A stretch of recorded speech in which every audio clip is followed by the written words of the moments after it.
Nam-Bok the Unveracious by Jack London. A bidarka, is it not so? Look, a bidarka and one man who drives clumsily with a paddle. Old Basquawan rose to her knees, trembling with weakness and eagerness, and gazed out over the sea. Nam-Bok was ever clumsy at the paddle, she maundered reminiscently, shading the sun from her eyes and staring across the silver-spilled water. Nam-Bok was ever clumsy, I remember. But the women and children laughed loudly, and there was a gentle mockery in their laughter, and her voice dwindled till her lips moved without sound. Cougar lifted his grizzled head from his bone carving and followed the path of her eyes. Except when wide yaws took it off its course, a bidarka was heading in for the beach. Its occupant was paddling with more strength than dexterity, and made his approach along the zigzag line of most resistance. Cougar's head dropped to his work again, and on the ivory tusk between his knees, he scratched the dorsal fin of a fish the like of which never swam in the sea. "It is doubtless the man from the next village," he said finally, "come to consult with me about the marking of things on bone, and the man is a clumsy man, he will never know how." "It is Nam-Bok," old Basquawan repeated. "Should I not know my son?" She demanded shrilly. "I say and I say again, it is Nam-Bok." "And so thou hast said these many summers," one of the women chided softly. "Ever when the ice passed out of the sea hast thou sat and watched through the long day, saying at each chance canoe, 'This is Nam-Bok.' Nam-Bok is dead, O Basquawan, and the dead do not come back. It cannot be that the dead come back." "Nam-Bok," the old woman cried, so loud and clear that the whole village was startled and looked at her. She struggled to her feet and tottered down the sand. She stumbled over a baby lying in the sun, and the mother hushed its crying and hurled harsh words after the old woman, who took no notice. The children ran down the beach in advance of her, and as the man in the bidarka drew closer, nearly capsizing with one of his ill-directed strokes, the women followed. Cougar dropped his walrus tusk and went also, leaning heavily upon his staff, and after him loitered the men in twos and threes. The bidarka turned broadside, and the ripple of surf threatened to swamp it. Only a naked boy ran into the water and pulled the bow high up on the sand. The man stood up and sent a questing glance along the line of villagers. A rainbow sweater, dirty and the worse for wear, clung loosely to his broad shoulders, and a red cotton handkerchief was knotted in sailor fashion about his throat. A fisherman's tam-o'-shanter on his close-clipped head, and dungaree trousers and heavy brogans, completed his outfit. But he was none the less a striking personage to these simple fisherfolk of the great Yukon Delta, who all their lives had stared out on Bering Sea and in that time seen but two white men, the census enumerator and a lost Jesuit priest. They were a poor people, with neither gold in the ground nor valuable furs in hand, so the whites had passed them afar. Also, the Yukon, through the thousands of years, had shoaled that portion of the sea with the detritus of Alaska till vessels grounded out of sight of land. So the sodden coast, with its long inside reaches and huge mudland archipelagos, was avoided by the ships of men, and the fisherfolk knew not that such things were. Cougar the bone-scratcher retreated backward in sudden haste, tripping over his staff and falling to the ground. "Nam-Bok," he cried as he scrambled wildly for footing. "Nam-Bok, who was blown off to sea, come back." The men and women shrank away, and the children scuttled off between their legs. Only Opequan was brave, as befitted the head man of the village. He strode forward and gazed long and earnestly at the newcomer. "It is Nam-Bok," he said at last, and at the conviction in his voice the women wailed apprehensively and drew farther away. The lips of the stranger moved indecisively, and his brown throat writhed and wrestled with unspoken words. "La la, it is Nam-Bok," Basquawan croaked, peering up into his face.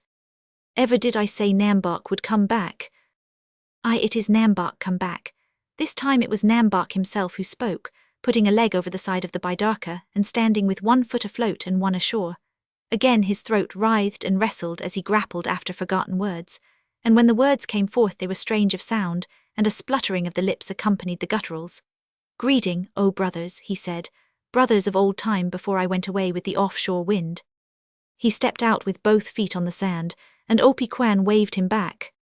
"Thou art dead, Nam-Bok," he said. Nam-Bok laughed. "I am fat." "Dead men are not fat," Opequan confessed. "Thou hast fared well, but it is strange. No man may mate with the offshore wind and come back on the heels of the years." "I have come back," Nam-Bok answered simply. "Mayhap thou art a shadow then, a passing shadow of the Nam-Bok that was. Shadows come back." "I am hungry, shadows do not eat." But Opiquan doubted, and brushed his hand across his brow in sore puzzlement. Nam-Bok was likewise puzzled, and as he looked up and down the line found no welcome in the eyes of the fisherfolk. The men and women whispered together. The children stole timidly back among their elders, and bristling dogs fawned up to him and sniffed suspiciously. I bore thee, Nam-Bok, and I gave thee suck when thou wast little. Basquawan whimpered, drawing closer, and shadow though thou be or no shadow, I will give thee to eat now. Nam-Bok made to come to her, but a growl of fear and menace warned him back. He said something in a strange tongue which sounded like Gardam, and added, No shadow am I but a man. Who may know concerning the things of mystery? Opiquan demanded, half of himself and half of his tribespeople. We are, and in a breath we are not. If the man may become shadow, may not the shadow become man? Nam-Bok was but is not. This we know, but we do not know if this be Nam-Bok or the shadow of Nam-Bok. Nam-Bok cleared his throat and made answer. In the old time long ago thy father's father Opiquan went away and came back on the heels of the years, nor was a place by the fire denied him, it is said. He paused significantly and they hung on his utterance. It is said, he repeated, driving his point home with deliberation, that Sip-Sip his klooch bore him 2 sons after he came back. But he had no doings with the offshore wind, Opiquan retorted.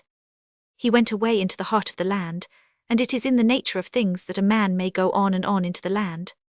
And likewise the sea, but that is neither here nor there. It is said, that thy father's father told strange tales of the things he saw.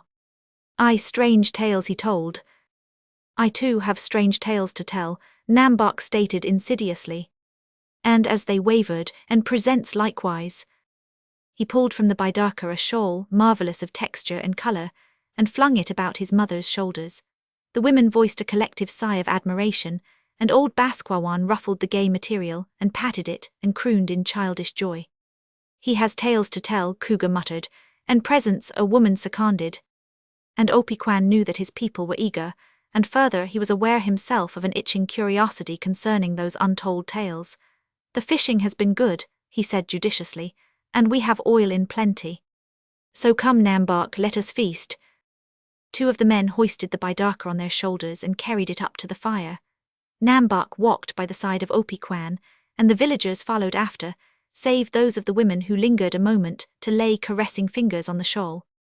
There was little talk while the feast went on, though many and curious were the glances stolen at the son of Basquawan. This embarrassed him, not because he was modest of spirit, however, but for the fact that the stench of the seal oil had robbed him of his appetite, and that he keenly desired to conceal his feelings on the subject. Eat, thou art hungry, Opiquan commanded, and Nam-Bok shut both his eyes and shoved his fist into the big pot of putrid fish. La, be not ashamed. The seal were many this year, and strong men are ever hungry. And Basquawan sopped a particularly offensive chunk of salmon into the oil and passed it fondly and dripping to her son. In despair, when premonitory symptoms warned him that his stomach was not so strong as of old, he filled his pipe and struck up a smoke. The people fed on noisily and watched. Few of them could boast of intimate acquaintance with the precious weed, though now and again small quantities and abominable qualities were obtained in trade from the Eskimos to the northward. Cougar, sitting next to him, indicated that he was not averse to taking a draw, and between 2 mouthfuls, with the oil thick on his lips, sucked away at the amber stem. And thereupon Nam-Bok held his stomach with a shaky hand and declined the proffered return. Cougar could keep the pipe, he said, for he had intended so to honour him from the first, and the people licked their fingers and approved of his liberality. Opiquan rose to his feet, and now, O Nam-Bok, the feast is ended, and we would listen concerning the strange things you have seen. The fisher-folk applauded with their hands, and gathering about them their work, prepared to listen. The men were busy fashioning spears and carving on ivory, while the women scraped the fat from the hides of the hair seal and made them pliable or sewed mucklucks with threads of sinew. Nam-Bok's eyes roved over the scene, but there was not the charm about it that his recollection had warranted him to expect. During the years of his wandering he had looked forward to just this scene, and now that it had come he was disappointed. It was a bare and meagre life, he deemed, and not to be compared to the one to which he had become used. Still, he would open their eyes a bit, and his own eyes sparkled at the thought. Brothers, he began with the smug complacency of a man about to relate the big things he has done. It was late summer of many summers back, with much such weather as this promises to be when I went away. You all remember the day when the gulls flew low, and the wind blew strong from the land, and I could not hold my bidarka against it. I tied the covering of the bidarka about me so that no water could get in, and all of the night I fought with the storm. And in the morning there was no land, only the sea, and the offshore wind held me close in its arms and bore me along. 3 such nights whitened into dawn and showed me no land, and the offshore wind would not let me go. And when the 4th day came, I was as a madman. I could not dip my paddle for want of food, and my head went round and round, what of the thirst that was upon me. But the sea was no longer angry, and the soft south wind was blowing, and as I looked about me I saw a sight that made me think I was indeed mad. Nam-Bok paused to pick away a sliver of salmon lodged between his teeth, and the men and women, with idle hands and heads craned forward, waited. It was a canoe, a big canoe. If all the canoes I have ever seen were made into one canoe, it would not be so large. There were exclamations of doubt, and Cougar, whose years were many, shook his head. If each bidarka were as a grain of sand, Nam-Bok defiantly continued, and if there were as many bidarkas as there be grains of sand in this beach, still would they not make so big a canoe as this I saw on the morning of the 4th day. It was a very big canoe, and it was called a schooner. I saw this thing of wonder, this great schooner, coming after me, and on it I saw men. Hold, O Nam-Bok, Opequan broke in. What manner of men were they, big men? Nay, mere men like you and me. Did the big canoe come fast? I'd. The sides were tall, the men short. Opequan stated the premises with conviction, and did these men dip with long paddles? Nam-Bok grinned. There were no paddles, he said. Mouths remained open, and a long silence dropped down. Opequan borrowed Cougar's pipe for a couple of contemplative sucks. One of the younger women giggled nervously and drew upon herself angry eyes. There were no paddles, Opequan asked softly, returning the pipe. The south wind was behind, Nam-Bok explained. But the wind drift is slow. The schooner had wings thus. He sketched a diagram of masts and sails in the sand, and the men crowded around and studied it. The wind was blowing briskly, and for more graphic elucidation he seized the corners of his mother's shawl and spread them out till it bellied like a sail. Basquawan scolded and struggled, but was blown down the beach for a score of feet and left breathless and stranded in a heap of driftwood. The men uttered sage grunts of comprehension, but Cougar suddenly tossed back his hoary head. Ho ho, he laughed. A foolish thing this big canoe, a most foolish thing, the plaything of the wind. Wheresoever the wind goes, it goes too. No man who journeys therein may name the landing beach, for always he goes with the wind, and the wind goes everywhere, but no man knows where. It is so, Opequan supplemented gravely. With the wind the going is easy, but against the wind a man striveth hard, and for that they had no paddles. These men on the big canoe did not strive at all. Small need to strive, Nam-Bok cried angrily. The schooner went likewise against the wind. And what said you made the schooner go? Cougar asked, tripping craftily over the strange word. The wind was the impatient response. Then the wind made the schooner go against the wind. Old Cougar dropped an open leer to Opequan, and the laughter growing around him continued. The wind blows from the south and blows the schooner south. The wind blows against the wind. The wind blows one way and the other at the same time. It is very simple. We understand, Nam-Bok. We clearly understand. Thou art a fool. Truth falls from thy lips, Cougar answered meekly. I was overlong in understanding, and the thing was simple. But Nam-Bok's face was dark, and he said rapid words which they had never heard before. Bone scratching and skin scraping were resumed, but he shut his lips tightly on the tongue that could not be believed. This schooner, Cougar imperturbably asked. It was made of a big tree. It was made of many trees, Nam-Bok snapped shortly. It was very big. He lapsed into sullen silence again, and Opequan nudged Cougar, who shook his head with slow amazement and murmured, It is very strange. Nam-Bok took the bait. That is nothing, he said airily. You should see the steamer.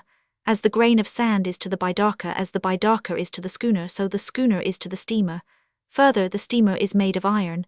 It is all iron. Nay, nay, Nam-Bok, cried the head man. How can that be? Always iron goes to the bottom.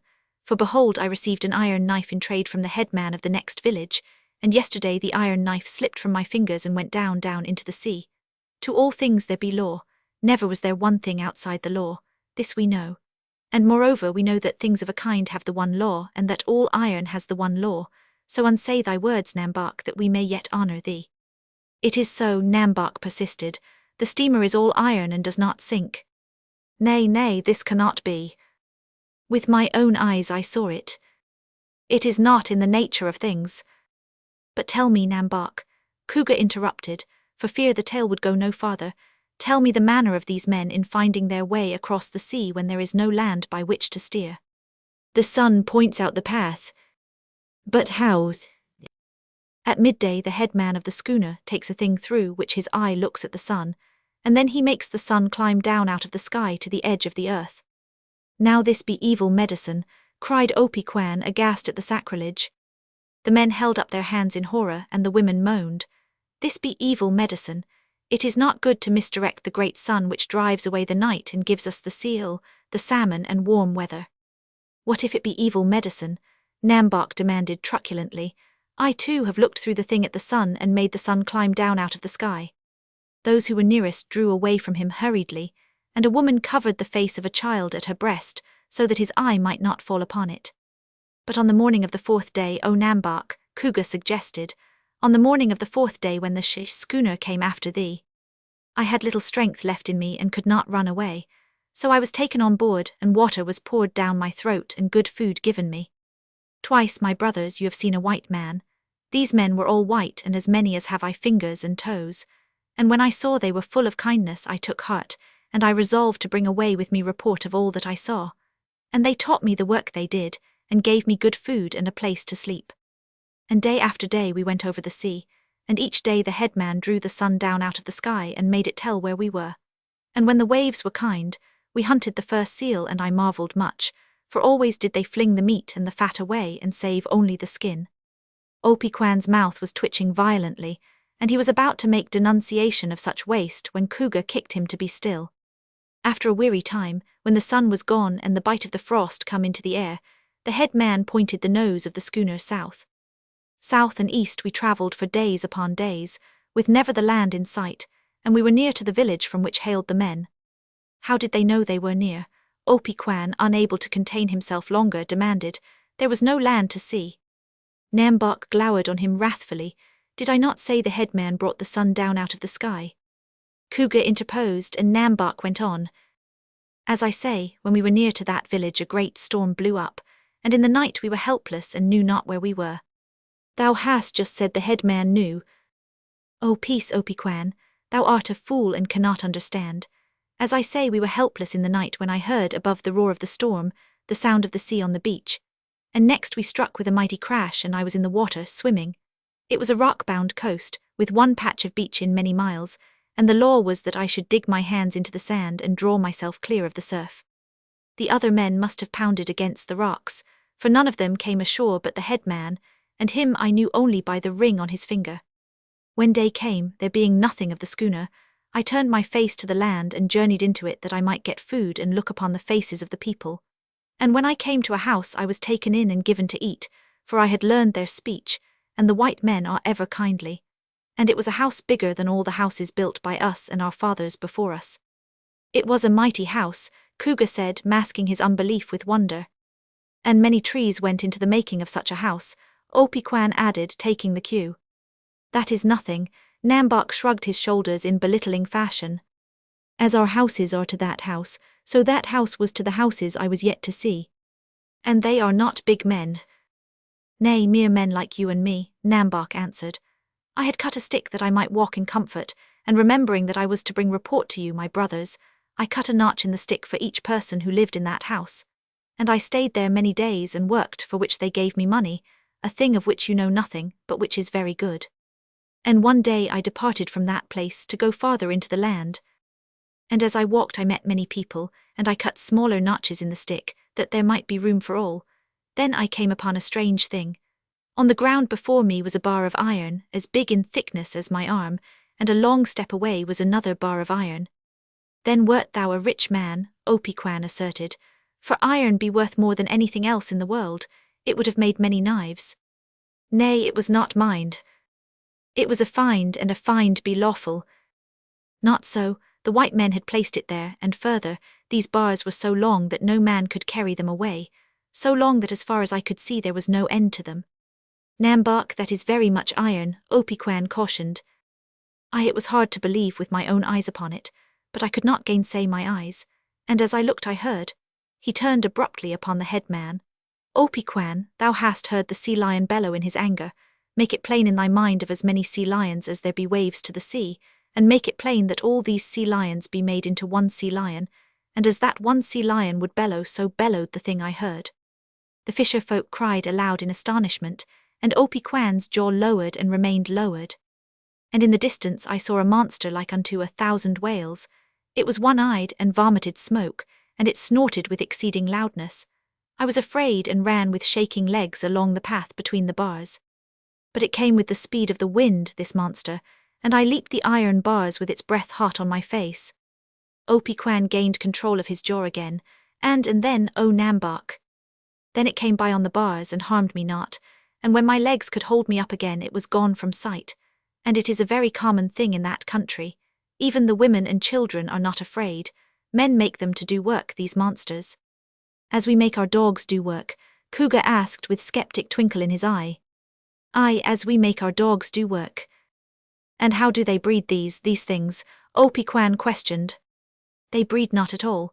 Men fashion them cunningly of iron and feed them with stone and give them water to drink.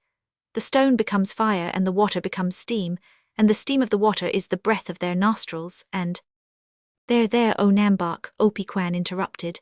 Tell us of other wonders. We grow tired of this which we may not understand.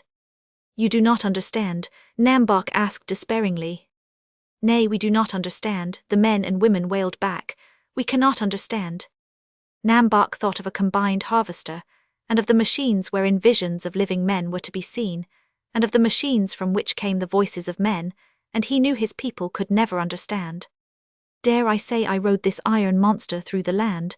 He asked bitterly. Opi-Kwan threw up his hands, palms outward, in open incredulity. Say on, say anything, we listen. Then did I ride the iron monster, for which I gave money. Thou saidst it was fed with stone. And likewise, thou fool, I said money was a thing of which you know nothing. As I say, I rode the monster through the land, and through many villages, until I came to a big village on a salt arm of the sea. And the houses shoved their roofs among the stars in the sky, and the clouds drifted by them, and everywhere was much smoke. And the roar of that village was like the roar of the sea in storm, and the people were so many that I flung away my stick, and no longer remembered the notches upon it. Hadst thou made small notches, Cougar reproved, thou mightst have brought report. Nam-Bok whirled upon him in anger. Had I made small notches? Listen, Cougar, thou scratcher of bone. If I had made small notches, neither the stick nor 20 sticks could have borne them. Nay, not all the driftwood of all the beaches between this village and the next. And if all of you, the women and children as well, were 20 times as many, and if you had 20 hands each, and in each hand a stick and a knife, still the notches could not be cut for the people I saw. So many were they, and so fast did they come and go. There cannot be so many people in all the world, Opi-Kwan objected, for he was stunned and his mind could not grasp such magnitude of numbers. What dost thou know of all the world and how large it is? Nam-Bok demanded. But there cannot be so many people in one place. Who art thou to say what can be and what cannot be? It stands to reason there cannot be so many people in one place. Their canoes would clutter the sea till there was no room, and they could empty the sea each day of its fish, and they would not all be fed. So it would seem, Nam-Bok made final answer. Yet it was so, with my own eyes I saw and flung my stick away. He yawned heavily and rose to his feet. I have paddled far, the day has been long and I am tired. Now I will sleep, and tomorrow we will have further talk upon the things I have seen.